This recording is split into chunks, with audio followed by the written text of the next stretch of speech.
mots, j'ai une petite séquence à consacrer à nos confrères journalistes.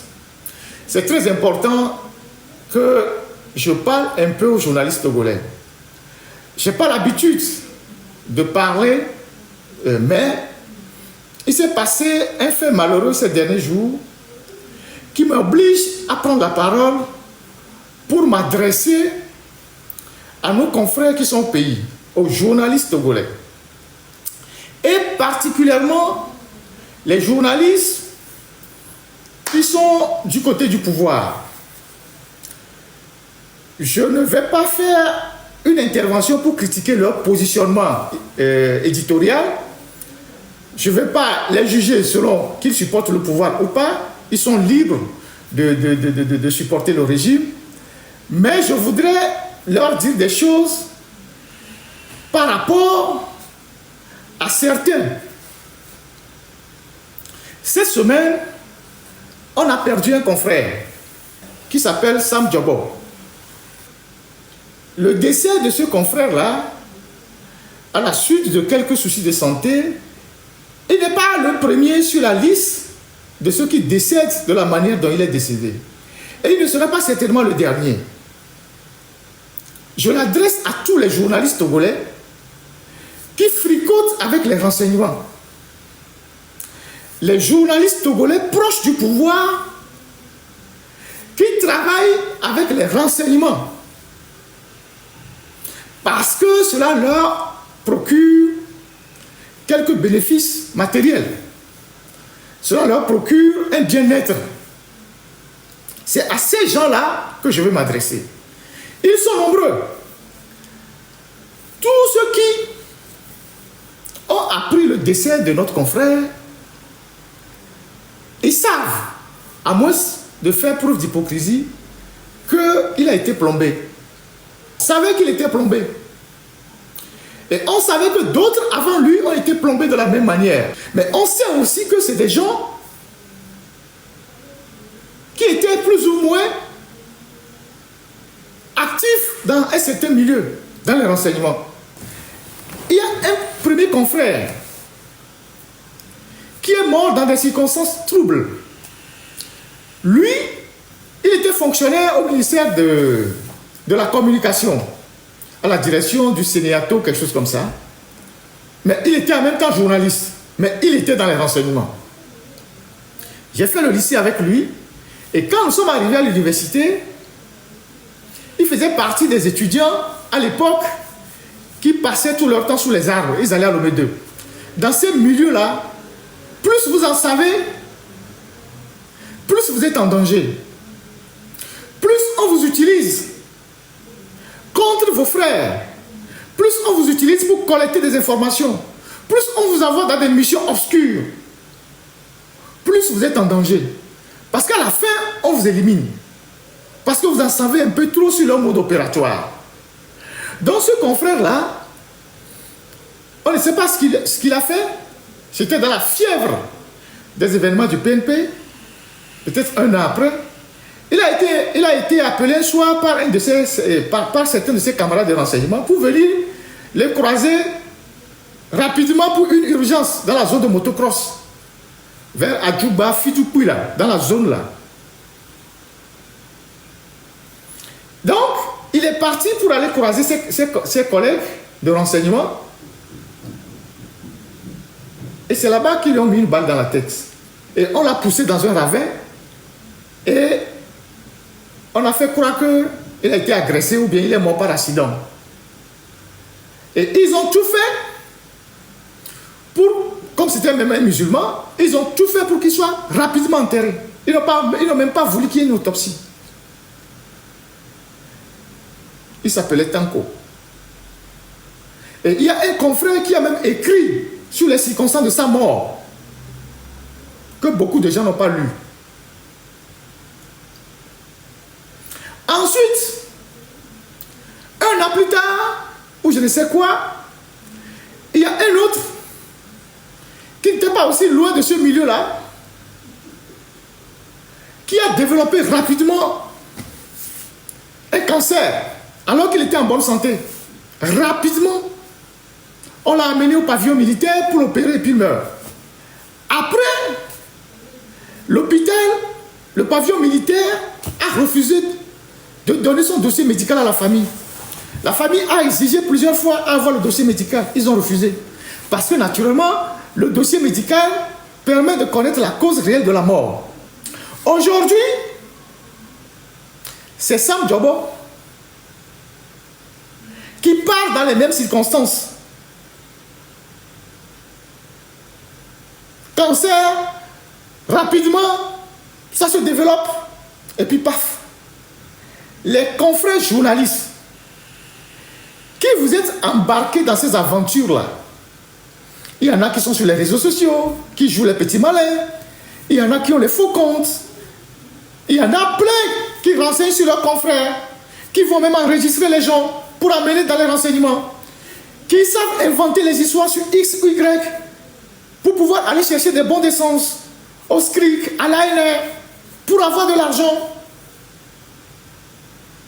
Dites-vous, vous avez encore le temps de sortir de cette histoire. Vous avez encore le temps de sortir de cette histoire. Ils vont vous liquider un à un. Si vous êtes juste des journalistes qui défendez les positions du pouvoir, il n'y a pas de souci. C'est votre choix. On ne peut pas vous le refuser. Mais si vous êtes des journalistes qui, en plus du journalisme, vous faites du renseignement, et donc vous faites du tort aux gens dans la société, donnez des informations pour faire du mal à des individus dans la société, à vos confrères, à vos amis. Quand ils vous auront suffisamment utilisé, ils vont vous liquider un à un. Et vous n'avez aucun moyen de les échapper. Parce qu'une dictature ne vous donnera jamais suffisamment pour que vous soyez libre. Ils vous donneront toujours un peu d'argent pour vous permettre de vivre. Mais pour que vous soyez dépendant du système, ils ne vous donneront jamais suffisamment. Mais à la fin, quand ils savent que vous en savez beaucoup plus sur eux, comme ça se fait dans la mafia, ils vont vous liquider. Donc, je lance ce cri d'alarme à tous les confrères qui sont encore dans ces histoires. Vous avez encore le temps d'en sortir. De toute façon, ils vont vous liquider. Un à un. Et vous ne verrez jamais de quel côté viendra le danger. Tout le monde sait comment Sam Djobo et toute son équipe, ils étaient très actifs en 2017. Vous le savez. Vous le savez. Et après avoir rendu autant de services au pouvoir, qu'est-ce qu'il a dû faire de grave pour qu'on le plombe? Même à la présidence, on a plombé des gens. Il y a eu un directeur de la communication à la présidence qui a développé une maladie bizarre, qui est mort. Il y a eu le secrétaire général à la présidence qui a aussi parti par une maladie bizarre. Et tout ça ne fait pas tic dans vos têtes. Dans la vie, quand on est énorme, il faut travailler. Tout le monde a envie d'avoir une voiture, mais il faut travailler pour l'avoir. Parce que, évidemment, ce qu'on vous donne, c'est pour vous entretenir. Et quand on vous donne de l'argent facile, mais vous êtes dans les filles, vous êtes dans les hôtels, vous êtes dans la belle vie, et vous oubliez qu'il y a un danger qui est à côté. Et on profite pour vous plomber. Donc, en 5 ans, il y a eu 4 journalistes qui sont morts de façon bizarre. Et puis tous sont plus ou moins proches de ces gens de renseignement et ils viennent de la même localité, pratiquement de la même région. Vous trouvez que c'est un hasard? Et il y en a d'autres qui sont là, Lomé, avec leur petit ventre, qui circulent à gauche et à droite. Quand nous étions en prison, mais dis donc, quand on est sorti de prison, c'est d'ailleurs ce qui m'a fait qu'aujourd'hui, je suis quelqu'un qui vit totalement en autarcie par rapport à la corporation. Qu'est-ce qu'on n'a pas entendu? Que les gens sont allés rapporter chez des ministres, chez des barons, pour que nous, on ne sorte jamais de prison. Et ces gens qui faisaient ça étaient des journalistes. Ou bien sont des journalistes. Des histoires inventées de toutes pièces. Pour qu'on ne sorte jamais de prison.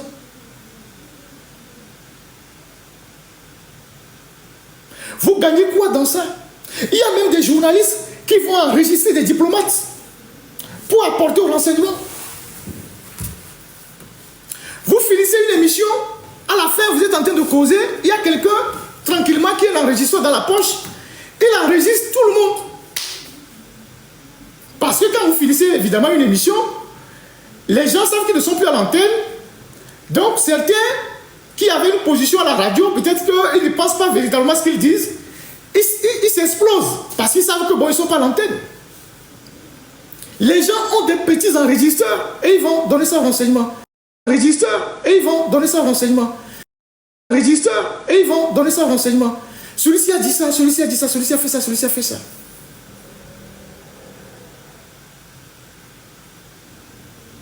Une dictature n'a pas d'amis. Un régime autoritaire n'a pas d'amis. Ils vont vous utiliser autant qu'ils auront besoin de vous. Mais comme vous êtes des journalistes et donc des gens qui sont bavards, ils finiront par vous liquider. Et puis en plus, quand vous allez dans ces milieux-là, vous voulez naviguer dans plusieurs clans. Parce que c'est des milieux où il y a plusieurs clans. Donc si un clan vous a adopté et que le clan-là sent que vous n'êtes pas fidèle à ce clan-là et que vous voulez naviguer entre plusieurs clans, on vous liquide. Donc, vous qui continuez à saboter vos frères, à faire des choses contre les gens dans l'ombre. Il y a un des journalistes qui est mort, qui est décédé. Quand on se voyait, mais on se saluait, on faisait des petites blagues, de la rigolade. Mais après, quand il est décédé, j'ai appris qu'il faisait partie de ceux qui étaient utilisés régulièrement par des faux comptes pour nous attaquer sur les réseaux sociaux, violemment. Je ne parle pas de Dominique Alizou, lui il est mort par Covid. Violemment.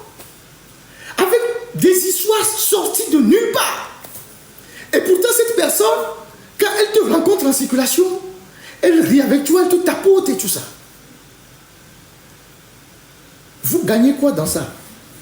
Aujourd'hui, ce confrère est parti en laissant ses enfants à la fleur de l'âge. Il aurait pu choisir un autre chemin que celui-là qui serait vivant auprès de ses enfants.